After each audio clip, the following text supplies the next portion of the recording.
Olá, olá! Muito boa noite, primeiramente, aos nossos alunos e professores que estão conosco ao vivo aqui na quarta-feira, às 20 horas, que é quando esta aula é ministrada e gravada e vai ao ar no domingo. Então, bom dia para você que está no domingo aí, já às 8h45 da manhã, estudando a palavra de Deus conosco. E um olá para você que está em um outro dia ou horário, ainda no domingo, à tarde, noite aí, acompanhando, estudando a Bíblia conosco.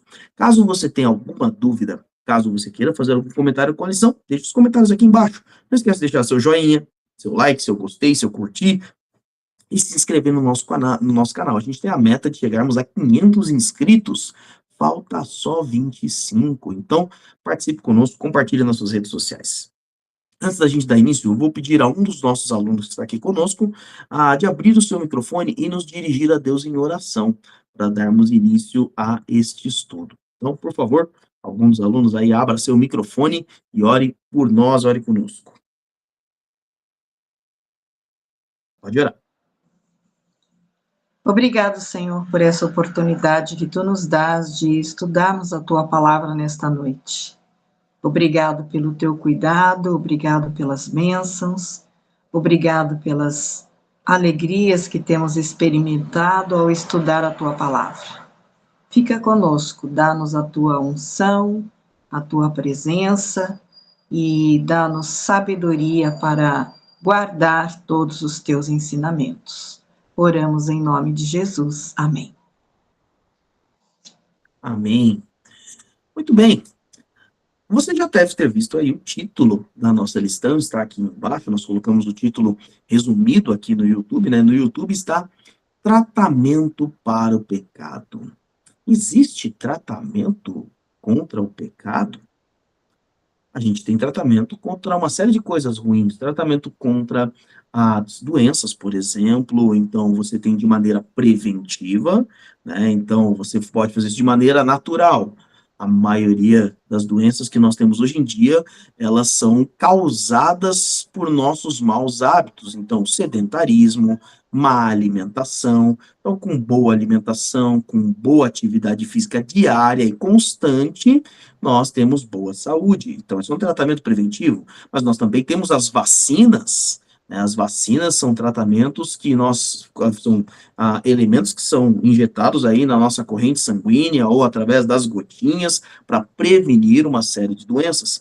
Há ainda alguns tratamentos que são preventivos, que são dados em diagnósticos de exames, algumas doenças congênitas, algumas doenças desenvolvidas no início da vida, ou ainda, conforme a medicina vai avançando, algumas delas detectadas já no ventre materno, na gravidez, e a criança já começa recebendo um tratamento já ou na barriga da mamãe, ou ainda já logo após ao nascer, né? Além disso, então, todos esses tratamentos são preventivos, mas nós temos os tratamentos corretivos. Esses tratamentos, eles vão ser justamente para você que já está com alguma enfermidade, alguma situação difícil, e vai fazendo esse tratamento. Além de vários outros tipos que a ciência nos mostra para várias outras situações. O pecado, ele não está lá no CID, que é o nosso código de doenças, né? Principalmente ali doenças psicossomáticas, entre outras coisas, porque de fato o pecado é um negócio pior do que uma doença. Não tem nenhum tipo de remédio e nenhum tipo de tratamento físico, mas existe sim um tratamento radical contra o pecado.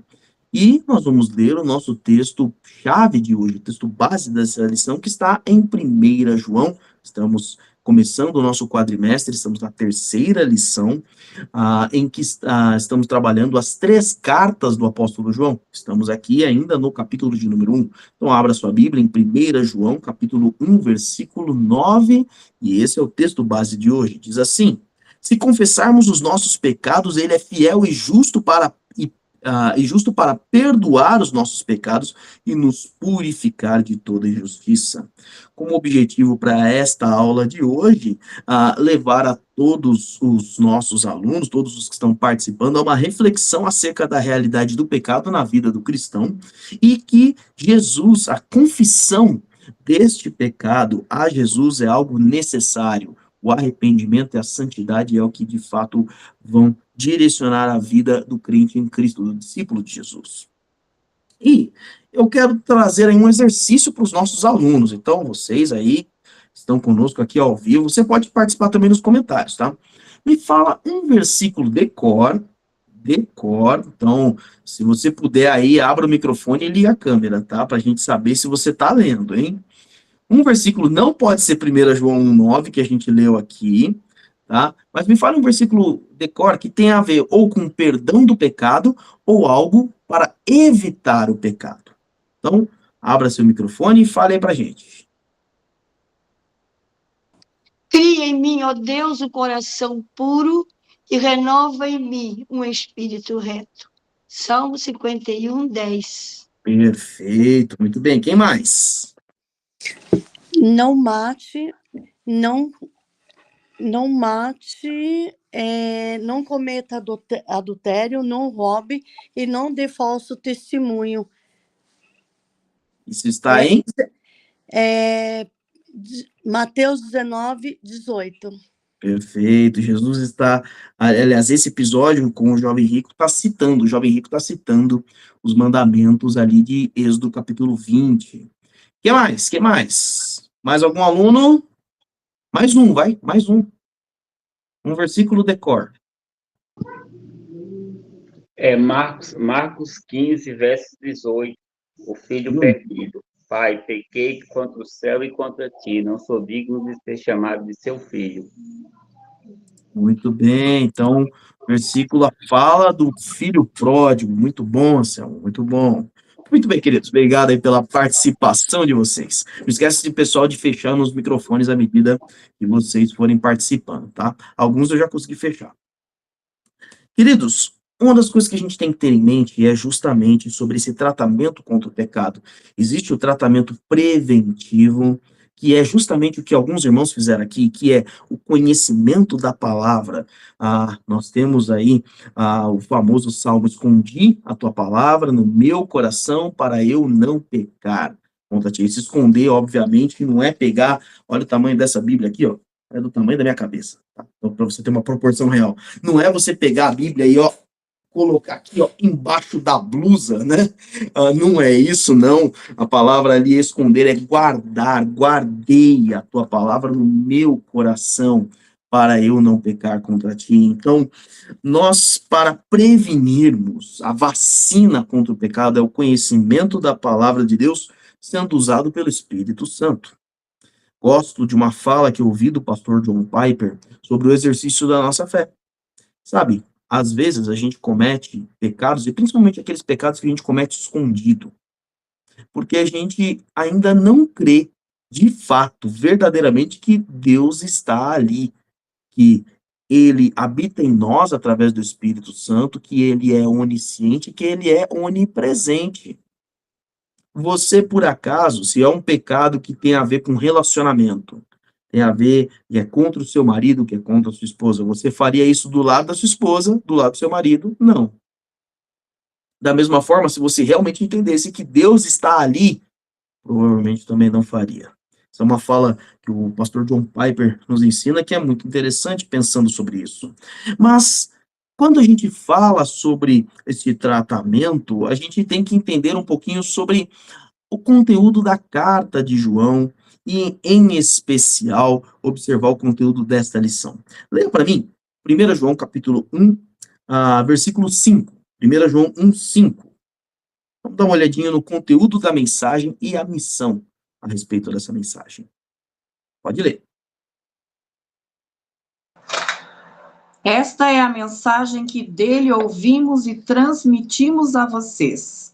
Deus é luz, nele não há treva alguma. Muito bem, muito bem. Então, primeiro, antes de falarmos sobre a missão, vamos falar sobre o conteúdo desta mensagem que tem a ver com a missão. O conteúdo da mensagem é: Deus é luz, nele não há treva alguma.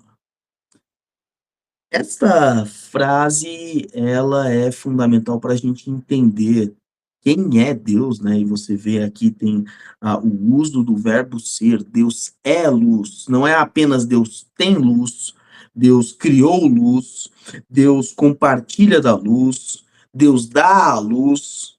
Não é só Deus faz tudo isso, mas é muito mais profundo. Deus é a própria luz. Sabe que isso é de uma maneira, inclusive, literal. Quando você vai ler Apocalipse capítulo 20 e 21, é dito que na Jerusalém celestial, a cidade do céu, é o que a gente chama de céu. A descrição do céu, ela é dada ali em Apocalipse 19 e 20. A Jerusalém celestial, essa cidade que desce do céu, é dito que lá não há noite e que a luz brilha como o meio-dia, só que não é a luz do sol, é a luz de Deus, a glória de Deus brilha como se fosse o sol do meio-dia. E aí nós temos, então, a Bíblia afirmando, Deus é a luz. E isso tem uma aplicação clara quando a gente fala da vida com Cristo, da vida do cristão, do crente. Que é o seguinte, não é incomum você, como um cristão, ter presenciado isso, visto isso na televisão ou pela internet, pelas redes sociais, ou ainda você ter ouvido isso de alguém. Que é o seguinte, todo mundo faz isso, mas basta um crente cometer esse erro, cometer esse pecado que todo mundo já começa a condenar e a cobrar. Já reparou isso? Todo mundo comete esse mesmo pecado, mas se é um crente, a coisa muda. O jeito de falar e apontar é diferente. E aí, muitos cristãos querem apontar, tá vendo? Isso é injusto. As pessoas não deveriam falar assim, acho que você não percebeu a posição na qual você se encontra como um crente em Cristo. Porque se coloca uma seta gigantesca em cima de um cristão que comete, um verdadeiro cristão que comete um pecado, e daquele que não é cristão, não se coloca nenhum tipo de apontamento. Ele adulterou, ele roubou, ele mentiu. Mas se é um cristão, aí a coisa muda. Por quê? Perceba que está no Evangelho de João, uma fala do próprio Jesus. João capítulo 3. Leia para mim, dos versículos 19, 20 e 21. Então agora é o Evangelho de João, tá? Não é a carta. João 3, 19, 20 e 21. Quem achou pode ler. João 3, 19, 20 e 21. Pode ler. Este é o julgamento. A luz veio ao mundo, mas os homens amaram as trevas e não a luz, porque as suas obras eram más. Quem pratica o mal odeia a luz e não se aproxima da luz, temendo que as suas obras sejam manifestas. Mas quem pratica a verdade vem para a luz, para que se veja claramente que as suas obras são realizadas por intermédio de Deus. Muito bem. Perceba uma coisa. O que a luz faz? Se eu apagar aqui a luz do meu escritório, desligar aqui, eu ainda tenho a luz das telas, né? Mas desligar todas as luzes, desligar as telas, ou então eu posso simplesmente fazer isso daqui, ó. Deixa eu ver, eu quero deixar mais escuro. Aqui, pronto. Isso aqui acho que vai funcionar. Tá bem escuro aí, não tá? Vocês estão vendo alguma coisa? Não, só estão me ouvindo minha voz. Estão vendo o que eu tô fazendo? Não estão vendo o que eu tô fazendo. Na verdade, eu não tô fazendo nada, eu só tava cobrindo mesmo. Mas eu poderia fazer o que eu quisesse. Eu poderia mostrar a língua para alguém, poderia fazer um gesto feio com a mão, poderia fazer um coraçãozinho, um coração coreano, né? Olha que bonitinho, coração coreano, porque já que eu estava usando a outra mão, né? Poderia estar fazendo, mas ninguém consegue ver porque está escuro. O que a palavra de Deus está dizendo sobre isso que você, como um crente em Cristo, passa? Ou seja, que as pessoas notam o teu pecado. Quem pertence a Cristo está sob a luz de Cristo. E a luz de Cristo aponta, mostra os nossos pecados. Mostra as manchas do pecado. Agora, quem está no escuro não vê que está sujo. Quem está no escuro não vê as suas manchas. Por isso que aqui o evangelista, né, João, está escrevendo, e aqui ele está relatando uma fala de Jesus na conversa com Nicodemos, aqui, que é João capítulo 3, ele está dizendo assim, olha, aqueles que estão nas trevas, eles odiaram a luz, porque eles temem que suas obras sejam manifestas. Então, é natural que você que pertence a Cristo, quando comete um pecado, a luz de Cristo vai mostrar, tem pecado. E a Bíblia coloca a pessoa do Espírito Santo justamente para nos convencer do pecado, da justiça e do juízo. Então, quando a Bíblia fala que Deus é luz, uma das afirmações, uma das mensagens mais relevantes para a vida do cristão é que a luz ilumina toda a treva, mostra todas as obras e prova todas as obras para ver se elas são boas. Aquilo que não é bom, a gente rejeita, aquilo que é bom, a gente mantém. Este é o conteúdo da mensagem.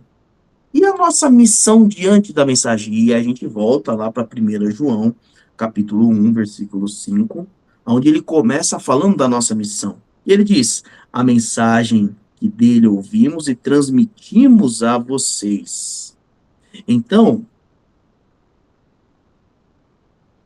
nós temos a missão de transmitir a mensagem que ouvimos. Todo mundo que está nessa aula aqui ouviu dessa mensagem, agora tem a missão de transmitir. Todo membro da Igreja Batista de Vila Matilde já ouviu esta mensagem, tem a missão de transmitir. Todo aquele que tem frequentado os nossos cultos presencialmente há pelo menos vamos colocar aí um desconto, 2 meses, já ouviu essa mensagem e tem a missão de transmitir. Todo mundo que está aí pela internet nos acompanhando também já há mais de 2 meses, já ouviu dessa mensagem e tem a missão de transmitir. Então perceba, você ouviu, agora você deve testemunhar que Deus é luz, que nele não há treva alguma. Até o próprio João narra de um outro João, João Batista, ou João o Batista, lá no Evangelho de João, capítulo 1, versículo 7, é dito, no versículo 6 é dito, surgiu um homem chamado João. Versículo 7 diz, ele veio como testemunha para testificar acerca da luz, a fim de que por meio dele todos os homens crescem. Nós somos os profetas da nossa geração. João Batista era a voz do que clama no deserto, prepare o caminho para o Senhor, façam retos as veredas, né, os caminhos para a sua vinda. Nós somos aqueles que preparam os outros para conhecerem a Cristo, anunciar o evangelho da salvação, anunciar a luz que é Jesus, é justamente este preparar para que Cristo chegue na vida daquela pessoa. Então, essa é essa nossa missão. Nós, além de conhecermos Deus como a luz do mundo, nós agora anunciamos ao mundo que esta luz chegou e que por meio de nós todos possam crer nesta mensagem. O texto continua dizendo a respeito de João lá, João capítulo 1, vai dizendo no versículo 8, ele não era a própria luz, mas veio como testemunha da luz. Nós refletimos a luz de Cristo que há em nós, nós não somos a luz. Cristo é que nos faz brilhar, né? Mais ou menos como se nós fôssemos o farol e a luz que está dentro de nós é Jesus. As pessoas, ao verem a luz de Cristo em nós, vão conseguir, por exemplo, identificar o pecado. Vão conseguir identificar o perigo, para isso que funciona um farol. Vão conseguir identificar o perigo que é o pecado, porque a luz de Cristo ilumina todos os homens, a todos que vão, através dele, conhecer as suas obras que são más. E em Cristo conhecerão a salvação. Esse é o conteúdo da mensagem e essa é a nossa missão a respeito dessa mensagem. Mas João, ao escrever a sua carta, vai se aprofundando cada vez mais nisso. Leia para mim, 1 João, capítulo 1, versículos 6 e 7. 1 João, capítulo 1, versículos 6 e 7. Se afirmarmos que temos comunhão com Ele, mas andarmos nas trevas, mentimos e não praticamos a verdade. Se, porém, andarmos na luz como Ele está na luz, temos comunhão uns com os outros, e o sangue de Jesus, seu Filho, nos purifica de todo pecado.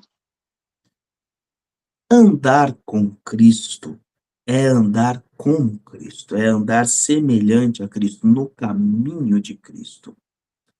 Essa é a primeira verdade que nós observamos quando pensamos a respeito desse tratamento radical contra o pecado. Aqui, João vai nos afirmar uma coisa maravilhosa e difícil. Mas se andamos nas trevas, mentimos e não praticamos a verdade. O que é andar nas trevas? Todo mundo pecou. Isso é afirmado lá em Romanos capítulo 3, versículo 23. Deixa eu só fazer uma coisinha aqui. Pronto. Todo mundo pecou. Por todo mundo ter cometido pecado, todos nós estávamos em trevas. Pastor, eu entreguei minha vida a Jesus Cristo. Eu continuo pecando. Eu estou andando em trevas? Depende. Andar em trevas é permanecer lá. E como que a gente permanece? Não fazendo algo que, de novo, vamos falar de novo de João Batista, só que agora em outro livro, Mateus capítulo 3, versículo 8, João Batista traz uma fala aos fariseus que estavam lá. Ele diz: deem fruto que mostre arrependimento. Fruto na Bíblia, se não está se referindo a uma planta especificamente, o sentido figurado da palavra fruto é resultado. Dê resultado que mostre arrependimento. Andar nas trevas é aquele que peca, só que não entende que está errado. É aquele que permanece. Ele cometeu ali o seu pecado, pense em algum qualquer, não vou trazer nenhum à tona aqui, porque senão as pessoas vão pensar, é isso aí que é pecado, tá? Pecado, inclusive, é não fazer a vontade de Deus, seja para o bem ou para o mal. Porque a gente sempre pensa no não. Não matarás, não furtarás, mas não é só isso. Se você não amar, você também está pecando. Tá? Então, tem vários aspectos que não estão limitados só. Não é só o não fazer, o também o fazer de maneira errada, ou fazer de maneira, ou não fazer aquilo que Deus espera, é pecado também. Mas pense então num pecado. Se você, principalmente, sabe que isso é pecado, e permanece falando, não, para mim isso não é. Para mim isso não é, eu vou continuar com a minha vida dessa forma. Você está andando nas trevas, você não tem fruto de arrependimento. Você não tem fruto, você não tem resultado de mudança de vida. Para você está tudo bem. E aí ele está dizendo para nós, se você anda nas trevas, então você está mentindo e não pratica a verdade. Você está dizendo que você tem comunhão. Não, eu sou de Jesus.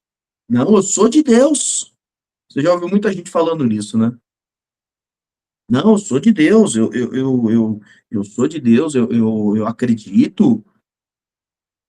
É uma afirmação de dizer, eu tenho comunhão com Deus, eu tenho comunhão com Jesus. Mas se anda em trevas, não tem. Deixa eu te dizer uma coisa que tem acontecido em muitas facções criminosas. Você sabia que em vários momentos em que eles estão para cometer o crime, então, ou eles vão realizar algum tipo de assalto estruturado, ou então eles vão atacar outras facções ali, então, regiões ali, tem uma facção no morro, e aí vai atacar. Você sabia que eles oram antes? Eles oram, pedem proteção a Deus, pedem que Deus dê sucesso no que eles vão fazer. E pelo fato deles orarem, eles estão andando na luz? Não, não estão. Então a gente tem que ter em mente isso, andar na luz não quer dizer que você não vá tropeçar, que você não vá cair. Mas o ato de você se levantar em arrependimento, o ato de você reconhecer o pecado, pedir perdão, e desejar não fazer mais, isso é o fruto, é o resultado daquele que pertence a Cristo. Ele diz: se, porém, andarmos na luz como ele está, temos comunhão uns com os outros, e o sangue de Jesus, o seu Filho, nos purifica de todo pecado. Jesus vai trazer essa fala. João, ele não traz isso de maneira original, ele está ali repetindo algo que seu mestre falou lá em João capítulo 8, versículo 12. Falando novamente ao povo, Jesus disse: eu sou a luz do mundo, quem me segue nunca andará em trevas, mas terá a luz da vida. O que, na prática, a gente vai ver isso com mais profundidade no restante dessa lição, mas o que na prática ele está dizendo é o seguinte: olha, aquele que está comigo, aquele que entregou sua vida a mim, que é meu discípulo, ele consegue ver toda a condição, toda a situação do pecado em sua vida. Ele consegue observar as consequências, ele consegue entender o pecado. E aí ele tem a possibilidade, muitas vezes, de desviar do pecado, de não cometê-lo, ou então de enxergar quando ele caiu. E agora como ele pode se levantar. Então, esse é um ponto que a gente tem que ter em mente. O que o texto está nos falando. Andar com Cristo é andar na luz de Cristo, e andar na luz de Cristo é imitá-lo. Por isso, a palavra cristão. A palavra cristão significa um pequeno Cristo, alguém semelhante a Jesus. Pensando nisso, a gente tem que observar tomar alguns cuidados sobre algumas negações. Por exemplo, a negação da nossa natureza pecaminosa e a negação da influência constante do pecado. E isso a gente olha no versículo, primeiramente no versículo 8. 1 João, leia para mim. 1 João, capítulo 1, versículo de número 8. Quem achou pode ler. 1 João 1, 8.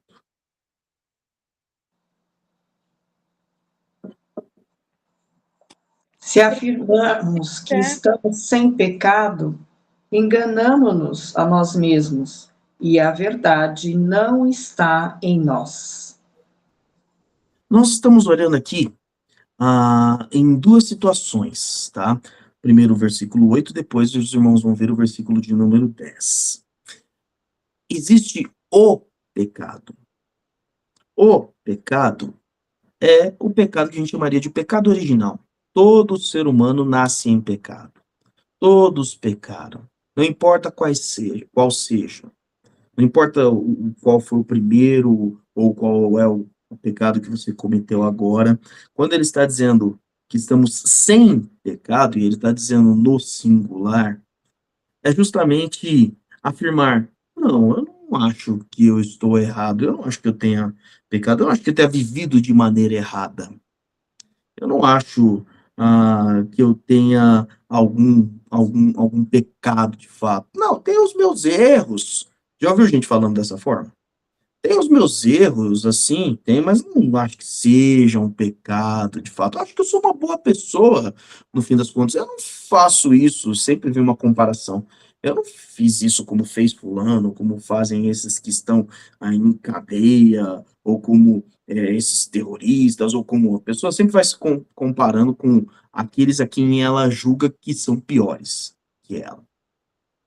Bem, essa é uma frase muito complicada. Essa é uma frase, inclusive, muito pesada. Certa vez eu assisti uma entrevista do Anthony Hopkins, aquele ator de Hollywood famoso, já está com sua idade avançada, e aí perguntaram para ele: você tem algo de que você se arrepende? E aí ele responde ali, né, está falando em inglês, né? We don't have time to regrets. We move on. Nós não temos tempo para arrependimentos, nós vamos em frente. E aí ele continua dizendo: aceitamos o que somos e não o que nós deveríamos ser. Eu aceito o que sou e não o que eu acho que eu deveria ser. Eu sou um pecador. Eu sou um velho pecador. Eu tenho feito algumas coisas ruins, algumas coisas boas. Então você tem que se perdoar e seguir em frente. Essa é a fala de um dos maiores atores de Hollywood. Você se arrepende de algo? Não. Não tenho tempo para me arrepender. Sem arrependimentos. Eu fiz coisas boas, eu fiz coisas ruins. Alguns vão justamente usar as coisas boas devem pagar pelas coisas ruins, eu espero. A gente segue em frente. Essa não é uma vida de quem anda na luz. Essa não é uma fala. Sabe por quê? No resumo, a pessoa que não admite que pecou, a pessoa que não admite o arrependimento, ela está dizendo: eu não preciso de Cristo. Todo aquele que diz: eu não pequei. Não, eu acho, e assim, se pequei, eu acho que as coisas boas que eu fiz são suficientes. Só que aí você está, como o apóstolo João disse na carta, mentindo e enganando-se a si mesmo. Não há como compensar o pecado com boas ações, porque boas ações não redimem você de um crime. Boas ações não retratam, não apagam o que foi feito. E o pagamento, o salário do pecado, também nos é dito em Romanos capítulo 6, é a morte. Não tem outro pagamento. E vou te dizer, a sua morte e a minha morte não presta, não serve. Não dá para pagar essa fatura. A única morte que pôde pagar esta fatura foi a morte daquele que nunca pecou, que foi Jesus Cristo. Então, a gente tem que observar isso que João está falando. Se afirmamos que estamos sem pecados, enganamos-nos a nós mesmos. A verdade não está em nós. Isso que você tem como verdade não é verdade. A verdade não está em você. Então, a Bíblia vai sempre nos inclinar. O plano da salvação começa por reconhecer que há um Deus perfeito que criou este mundo e que em algum momento, depois dessa criação, o pecado entrou no mundo. Depois que ele entrou, todos pecaram. Ao reconhecer isso, há uma necessidade de desejo de mudança, a gente chama isso de arrependimento. Só que quando a gente reconhece a necessidade de mudança, a gente percebe que não há outro caminho, porque todos que a gente tentou foram por água abaixo. E aí a gente reconhece que só há um caminho de perdão e arrependimento, e esse único caminho é Jesus Cristo. Então eu me arrependo e peço perdão a Jesus Cristo. E agora eu desejo seguir o verdadeiro caminho. E eu então o aceito como Senhor e Salvador da minha vida. Este é o início da caminhada, é o início do andar na luz, como Jesus é e está na luz. Mas a segunda parte que nós refletimos agora está no versículo 10. Então, nós falamos sobre a natureza pecaminosa. Todo ser humano tem e todos nós devemos reconhecer. Só que você já reconheceu. Os nossos alunos que estão conosco aqui, todos são crentes em Cristo, todos são salvos por Jesus Cristo, então todos já passaram esta linha do capítulo 8, nenhum deles tem essa mesma fala do Anthony Hopkins, tendo que se arrepender e se arrependeram já, e confessaram Cristo como o único e suficiente Salvador. Uma vez que você, então, que já pertence a Jesus, tem um caminho agora que você trilha. Veja o versículo 10, leia para mim 1 João 1:10. Pode ler. Se dizemos que não temos cometido pecados, fazemos de Deus um mentiroso, e a sua mensagem não está em nós. Muito bem. Aqui agora a gente tem que observar a influência do pecado sobre as nossas vidas. Porque, ok, eu fui perdoado em Cristo, eu fui purificado por Ele de todo o pecado, o meu espírito está restaurado, é o que a palavra de Deus diz. O espírito, inclusive, já vive, ou melhor, revive, foi ressuscitado. Mas a Bíblia diz que este corpo, que esta vida foi corrompida pelo pecado. Então, por isso que eu continuo tropeçando, por isso que eu continuo pecando. Eu vou receber um corpo perfeito no novo céu e na nova terra, quando eu estiver com Cristo, quando eu for ressuscitado em Cristo. E aí já não haverá pecado no corpo nem no espírito. Mas até lá, eu continuo pecando. E esse é um ponto importante que eu, como um cristão, agora você, como um cristão, não pode pensar: Agora, não, agora tá tranquilo, agora eu sou perfeito, agora ah, eu não cometo pecados mais, agora que eu tô no caminho de Cristo, agora eu já acertei. Pastor, quem é que fala esse tipo de coisa? Olha, eu nunca ouvi ninguém falando dessa forma que eu falei para vocês, mas a gente não fala esse tipo de coisa ah, justamente não dizendo para os outros, eu sou perfeito. A gente fala esse tipo de coisa, ou seja, afirmamos que não temos cometido pecado, quando, em primeiro lugar, nós olhamos só o cisco no olho do outro. E isso é uma frase do próprio Jesus. Por que você não repara, isso é Mateus capítulo 7, versículo 3. Por que você repara no cisco que está no olho do seu irmão e não se dá conta da viga que está em seu próprio olho? Como você pode dizer ao seu irmão, deixe-me tirar o cisco do seu olho, quando há uma viga no seu? Hipócrita, tire primeiro a viga do seu olho, e então você verá claramente para tirar o cisco no olho do seu irmão. O que Jesus está falando aqui? Quando nós olhamos para um irmão em Cristo, tá? Agora não estou falando de gente que não entregou a vida a Jesus, estou falando para os seus irmãos, da sua igreja, das igrejas ao redor. Quando você olha para ele e condena ele pelo pecado, você está dizendo que não tem pecado. O apóstolo Paulo descreve isso em Romanos 2:1. A gente já estudou esse texto nas nossas reflexões do domingo. Romanos 2:1 diz: portanto, você que julga os outros é indesculpável, pois está condenando a si mesmo naquilo em que julga, visto que você que julga pratica as mesmas coisas. Pastor, mas eu estou vendo meu irmão indo por um caminho errado. Eu não posso falar?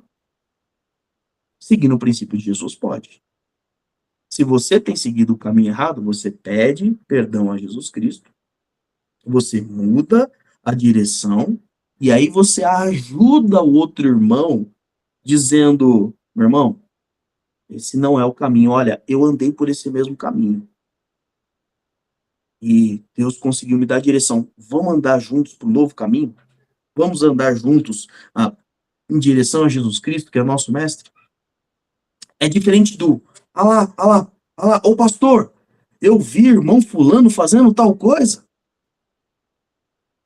Isso não é fala de quem quer edificar, de quem quer consolar, de quem quer exortar, de quem quer levar o outro a crescer. Isso é fala de condenação. Então, isso no dia a dia é muito mais comum do que aquele que simplesmente não admite os seus pecados. Ainda assim, João vai afirmando, se afirmamos que não temos cometido pecado, então, esse é aquele também que não pede que Deus o avalie. A gente falou sobre isso no domingo, quando estivemos refletindo ali em 1 Coríntios capítulo 11, versículo 26, 27 e 28, que é a preparação para a ceia. Examine-se o homem se a si mesmo, e então coma do pão e beba do cálice, pois quem come e bebe sem discernir o corpo de Cristo, come e bebe para a sua própria condenação.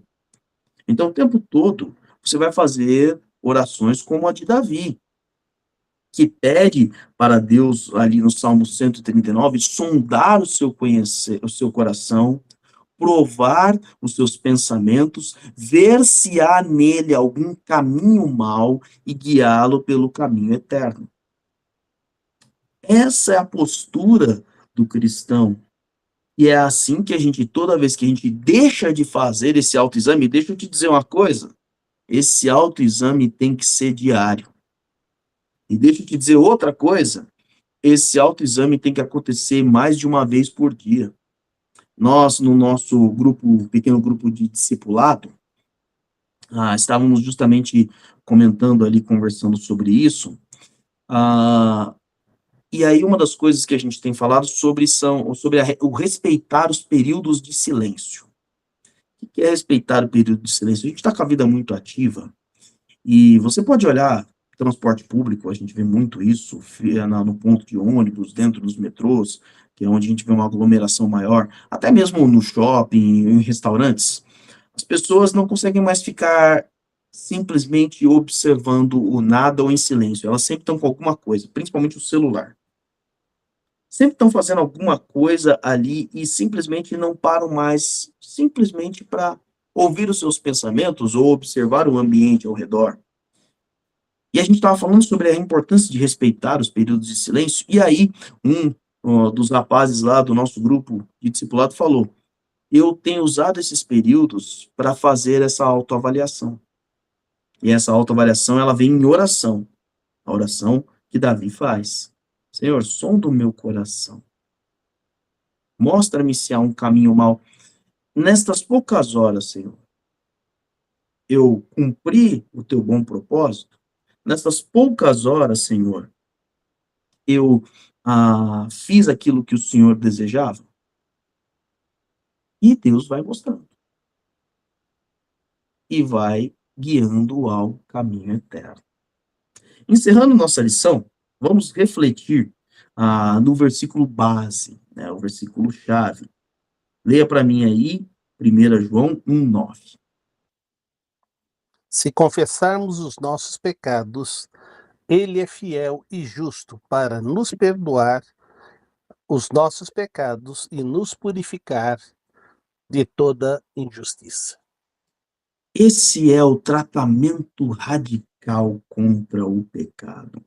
Qual é a solução para o pecado? Qual é a vacina? Qual é a prevenção? Qual é o antibiótico contra o pecado? É a confissão. A confissão ao Senhor dos nossos pecados. Jesus conta uma história sobre isso. Lucas, lê para mim, ó. Vamos pegar aqui essa parábola. Lucas, capítulo 18. Leia para mim do versículo 9 ao 14. Evangelho de Lucas, capítulo 18, versículos de 9 a 14. Presta atenção justamente sobre esse assunto que Jesus fala. Pode ler. Há alguns que confiavam em sua própria justiça e desprezavam os outros.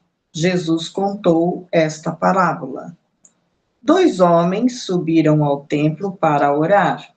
Um era fariseu e o outro publicano. O fariseu em pé orava no íntimo: Deus, eu te agradeço porque não sou como os outros homens, ladrões, corruptos, adúlteros, nem mesmo como este publicano. Jejuo 2 vezes por semana e dou o dízimo de tudo quanto ganho.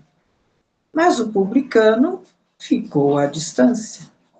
Ele nem ousava olhar para o céu, mas batendo no peito, dizia: Deus, tem misericórdia de mim, que sou pecador. Eu lhes digo que este homem, e não o outro, foi para casa justificado diante de Deus. Pois quem se exalta será humilhado, e quem se humilha será exaltado. Muito bem. Você vê aí o final desse texto, a aplicação errada que o brasileiro, né? O brasileiro usa muito desses jargões, dessas frases, né? E ele gosta de usar a frase: os humilhados serão exaltados. Né? E ele não vê o contexto. Jesus está dizendo: aquele que se humilha será exaltado, e aquele que se exalta será humilhado. E ainda assim ele não percebe de quem vem essa exaltação e de quem vem a humilhação. A exaltação e a humilhação vem de Deus. Né? Mas esse não é o tema aqui. Eu só quero fazer esse comentário para o pessoal ver como é que usa errado esse texto bíblico. Mas perceba, Jesus ele está nessa história aplicando tudo aquilo que João trabalhou neste primeiro capítulo. A solução está na confissão do nosso pecado, dos nossos pecados. Você já entregou sua vida a Jesus. Você reconheceu que é um pecador, que é uma pecadora. Você já entendeu que só nele há perdão. E aí ele está dizendo, olha, quando você vai ao Senhor em confissão, Tenha certeza que ele é justo, e ele perdoa, e ele purifica de toda a injustiça. Injustiça que você tenha vivido, injustiça que você tenha cometido. Esse é o caminho da santidade. O caminho da santidade passa por duas etapas, e elas sempre acontecem, elas vão se revezando. O primeiro é aquele que deseja seguir a vontade de Deus. Então ele vai obedecendo aos seus mandamentos. Ele vai, de maneira resumida, amando a Deus sobre todas as coisas e amando ao próximo como a ti mesmo. Aquele que ama o próximo, ele não furta do próximo, ele não trai, ele não adultera, ele não mente para o próximo, ele não cobiça, entre várias outras coisas, ele não ofende, ele não dá falso testemunho, ele não mente sobre, ele não fala mal, ele não fofoca e assim por diante. Então perceba, por quê? Porque tudo isso é amor ao próximo. Você faz isso com. Nós temos aqui muitos pais e mães aqui, né? E muitos avós também. Você faz isso com seus filhos? Não faz. Você quer tirar aquilo que é do seu filho, falar, não, isso aí não deveria ser do meu filho, não. Ou você fica feliz porque o seu filho conquistou aquilo. Por quê? Porque você ama. Então, para a gente já perceber como a gente, de fato, tem a condição de fazer isso que Deus coloca para nós. Então, esse é o primeiro passo da santidade. O segundo passo é quando a gente não consegue obedecer a Deus, quando a gente tropeça. Então, a gente precisa voltar a este caminho. E para voltar a este caminho, confissão de nossos pecados a Jesus Cristo. A gente fecha os nossos olhos, se tiver em condição de fechar, ou então se eu estou ali no ônibus, eu estou ali dirigindo o meu carro, e não pode fechar os olhos, então a gente ora aqui em pensamento, ou só com palavras, colocando diante do Senhor, Senhor, eu pequei quando falei isso para aquela pessoa, quando eu pensei isso daquela outra pessoa, quando eu agi dessa forma, ou quando eu deixei de agir da forma com que o Senhor esperava, eu entendi que o Senhor queria que eu fizesse aquilo e eu não fiz. Então, Senhor, eu peço perdão pelos meus pecados. E a palavra de Deus nos diz que Ele purifica de toda a injustiça. E aqui é uma coisa interessante, ligando esse texto justamente a Lucas capítulo 18, versículo 9, porque alguns confiavam na sua própria justiça, e quem confia na sua própria justiça despreza o outro. Entenda isso. Se você confia na sua própria justiça, pastor, eu tenho obedecido a Deus, eu tenho feito as coisas corretas. Por que que estas coisas acontecem comigo? Automaticamente você já está desprezando o outro. O fulano, aí já vem a comparação. O fulano não faz isso. E olha como é que está a vida dele. Você está confiando na sua justiça. E deixa eu te trazer uma coisa muito clara. A tua justiça não traz perdão. A tua justiça não purifica, porque a tua justiça é uma baita de uma mentira. Na tua justiça não há verdade alguma, é o que a gente tem visto o texto.